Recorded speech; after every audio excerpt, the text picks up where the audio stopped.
Salut à tous et bienvenue sur YouTube, c'est Sablir, j'espère que vous allez bien. Aujourd'hui pour la prise des vidéos, on va se poser une question très simple. Quelle est la F1 la plus rapide?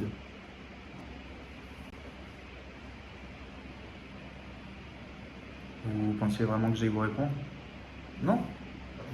Je vous pose la question à vous. Quelle est la F1 la plus rapide?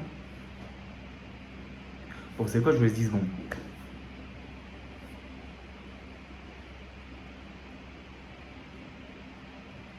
Vous trouvez pas? Tout le monde le sait, non? Non, évidemment que vous n'allez pas me répondre parce que même moi, en fait, j'ai pas la réponse parce qu'on n'a pas encore défini ce qui faisait d'une F1 une F1 rapide et accessoirement la F1 la plus rapide. Et d'ailleurs, la plus rapide de quoi? La plus rapide de l'histoire, la plus rapide actuellement, la plus rapide sur un tour chrono, la plus rapide en vitesse moyenne sur un tour, la plus rapide en vitesse de pointe en configuration course. Bref, ça peut être n'importe quoi. Donc, le premier point de réflexion qu'on va avoir, c'est qu'est-ce qui fait d'une Formule 1 une Formule 1 rapide? En gros, qu'est-ce qui fait d'une Formule 1 une bonne Formule 1? Donc, à réglementation égale, ce qui va différencier une F1 d'une autre, ça va être son châssis, son aérodynamisme, son moteur, le type de pneus qu'elle va utiliser. Parce que oui, Pirelli n'a pas toujours eu le monopole des pneus dans l'histoire de la Formule 1. Il y a plein d'autres choses en fait. L'étagement de la boîte de vitesse, les réglages de la voiture, ça compte aussi beaucoup. Le fait que la voiture soit adaptée à son pilote, parce qu'en vrai, la meilleure voiture, c'est la voiture qui convient le mieux à son pilote. Et voilà, d'autres choses encore auxquelles on n'a pas pensé. Généralement, pour voir quelle était la meilleure voiture de chaque saison, il n'y a pas 50 000 façons. Il suffit de regarder le classement de chaque saison. Par exemple, aujourd'hui, vu les performances, on peut dire que la Ferrari est la meilleure voiture. On peut également dire qu'en 2020, la meilleure voiture était la Mercedes, en 2013, la meilleure voiture était la Red Bull, et en 2009, la meilleure voiture était la Brown GP. Après, c'est aussi des choses à pondérer. Par exemple, en 2009, la Brown GP a été sur l'ensemble de la saison la meilleure voiture, mais elle a été surtout la meilleure voiture sur le début de saison, et en fin de saison, elle se faisait rattraper en termes de performance par McLaren. Ferrari, c'était plus compliqué, mais surtout par Red Bull. Mais quand on se pose cette question-là, il ne faut pas omettre un détail, le développement. On peut voir des voitures gagner énormément en performance d'un début à une fin de saison. Suffit de voir en 2021, en début de saison, Mercedes galérait beaucoup. Et en fin de saison, c'était la meilleure voiture et la Red Bull était même vraiment en difficulté. Si Verstappen a gagné à Abu Dhabi, je suis désolé, mais c'était un miracle. Parce que la Mercedes était juste bien au-dessus. Donc, il faut prendre en compte le développement. Donc généralement, en fait, sur une saison, la meilleure voiture, c'est la meilleure voiture sur la fin de saison. Car c'est là où elle est censée avoir toutes les améliorations possibles et être la plus performante. On va reprendre l'exemple de 2009. Début de saison, Brown GP, il ramène ce qu'on appelle le double diffuseur. Ça fait de cette voiture une fusée. Jenson Button a gagné 6 des 7 premiers Grands Prix de la saison. Une dinguerie. Cependant, il y a ce qu'on appelle le développement. Et au fur et à mesure de la saison, Brown GP, ils avaient un peu des problèmes financiers. Dites-vous que ça avait un peu la stabilité de ACF Team aujourd'hui. Et du coup, ils n'ont pas pu améliorer comme l'ont fait d'autres grosses écuries comme Ferrari ou Red Bull par exemple. En fin de saison 2009, la Red Bull a rattrapé la Brown GP en termes de performance et était la meilleure voiture. Est-ce que ça fait de Red Bull les champions? Non, parce qu'ils avaient accumulé du retard en termes de points sur Brown GP. Cependant, la meilleure voiture de la fin de saison, c'est la voiture qui est censée avoir le maximum d'amélioration. C'est donc la meilleure voiture de la saison. Donc oui, on peut dire que Brown GP a gagné le titre en n'ayant pas eu la meilleure voiture de la saison, mais en ayant eu la meilleure voiture le plus longtemps dans la saison. Autre point de vue. Est-ce qu'une voiture excellente est forcément une voiture dominante? Non. Par exemple, en 2016, Mercedes gagne le titre constructeur.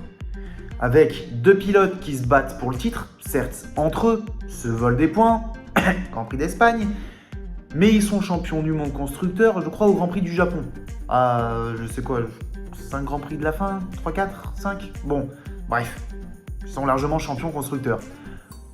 Cependant, en 2017, la Mercedes était beaucoup plus performante grâce aux révolutions techniques aérodynamiques qui a eu lieu cette année-là.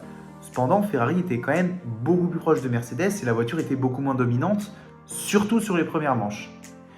Est-ce que dans ce cas, on peut dire que la Mercedes de 2017 était moins bonne que la Mercedes de 2016 juste parce qu'elle était moins dominante? Non, il ne faut pas confondre domination d'une monoplace et performance pure. Corrélation n'est pas causalité. Certes, généralement, les voitures les plus performantes sont les voitures les plus dominantes, mais c'est pas tout le temps le cas. Oui, ça veut dire, mais alors pourquoi à chaque fois qu'il y avait une ère de domination, on a fait une réglementation technique qui a permis aux voitures d'être moins performantes pour rapprocher les équipes entre elles? Oui, je suis d'accord avec vous sur ce point-là, mais regardez 2017. Ferrari a rattrapé son retard avec des voitures qui sont quand même plus performantes qu'en 2016. Donc la réglementation 2022 n'avait pas pour but de rendre les voitures moins performantes, mais tout simplement d'accroître le spectacle en faisant des voitures qui suivent mieux, au détriment de la performance pure, évidemment. Bien, maintenant qu'on sait à peu près à quoi s'en tenir quand on essaie de déterminer quelle est la F1 la plus performante de chaque saison, on va essayer de déterminer quelles sont les F1 les plus performantes dans plusieurs catégories. Et quand je parle de F1 dans l'histoire du sport.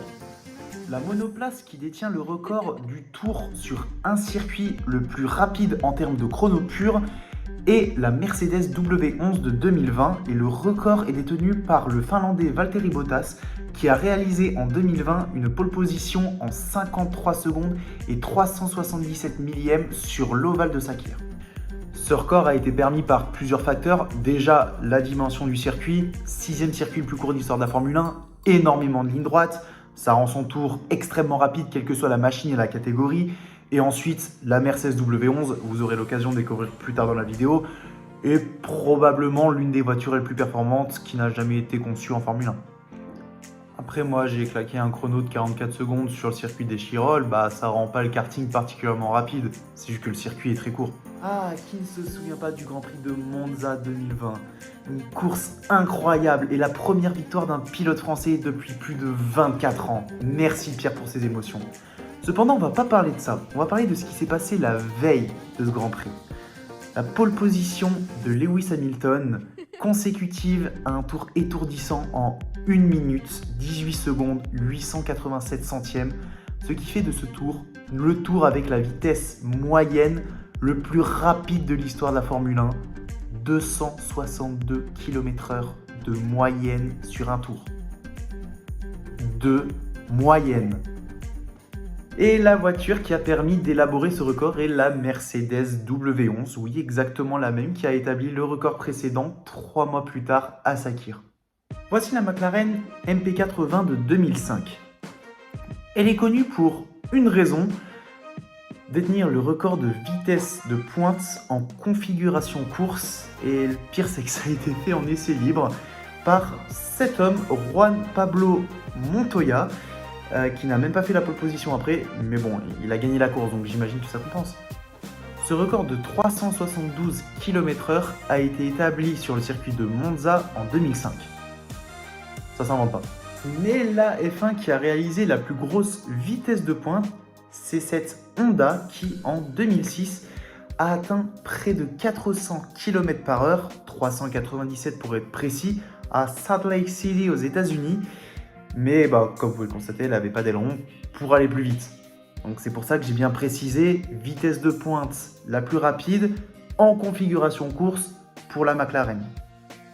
Après, je pense qu'on aurait mis n'importe quel F1 doté d'un moteur V10 et serait allé plus vite que la Honda. C'est juste que c'est les seuls à avoir tenté. Donc, ils ont le record logiquement. Bref, on sait que pour avoir la F1 la plus performante possible, il lui faudrait l'agilité de la W11 et la vitesse de pointe de la MP80. Mais pour avoir la vitesse de pointe de la MP80, il faut son moteur, qui ne va pas avec le châssis de la W11. Parce que la W11 est fait pour avoir un V6 hybride. Donc on se rend compte en fait d'un problème, c'est qu'il y a un compromis à faire entre vitesse de pointe et vitesse sur un tour. On remarque que les dernières F1 ont perdu en vitesse de pointe, mais ont gagné en appui aérodynamique, ce qui a accru leur performance. Finalement, la meilleure F1, c'est pas celle qui va le plus vite en vitesse de pointe. Non, en vrai, si on regarde la F1 la plus performante de l'histoire, on peut imaginer que c'est la Mercedes W11 de 2020, car c'était les réglementations qui permettaient d'avoir les F1 les plus rapides, et que la W11 était tout simplement la monoplace la plus rapide cette année-là. Mais ce qui faisait de cette Mercedes W11 une voiture aussi redoutable, c'était aussi sa fiabilité. Parce que vous le voyez très bien avec Red Bull sur ce début de saison, c'est bien d'avoir de la performance, mais si la voiture ne finit pas les courses, comment voulez-vous marquer les points? Cette W11 était incroyablement performante. Un seul abandon mécanique, Valtteri Bottas en Allemagne. Finalement, la meilleure voiture, c'est aussi la voiture qui arrive à combiner la fiabilité et la performance. Et pour moi, la monoplace la plus performante de l'histoire de la Formule 1, c'est la Mercedes W11 de 2020. Une voiture ultra performante qui a connu un développement ultra intelligent et qui a très bien fonctionné. Une voiture super fiable, parfaitement faite pour son pilote septuple champion du monde à son volant. Et en plus de ça, elle était magnifique. C'est tout simplement l'équivalent moderne de la McLaren de 1988 ou de la F2004 de Michael Schumacher. Voilà, je vous ai donné une réponse claire, j'ai argumenté mon propos. Mais ça donne toujours un petit goût d'inachevé. Je pense qu'on aurait pu faire mieux. Si on avait donné carte blanche aux équipes, d'utiliser le moteur qu'ils veulent, l'aérodynamisme qu'ils veulent, le type de châssis qu'ils veulent, les pneus qu'ils veulent, je pense qu'on aurait pu faire une voiture encore plus performante. Bien sûr, les règlements n'ont jamais permis de faire ça. Mais c'est peut-être le sujet d'une future vidéo. Voilà, c'est déjà la fin de cette vidéo. J'espère sincèrement qu'elle vous a plu. Si c'est le cas, n'hésitez pas à mettre un pouce bleu, à vous abonner, à partager. C'est très important. Et surtout, je vous dis à la prochaine. C'était Sablier.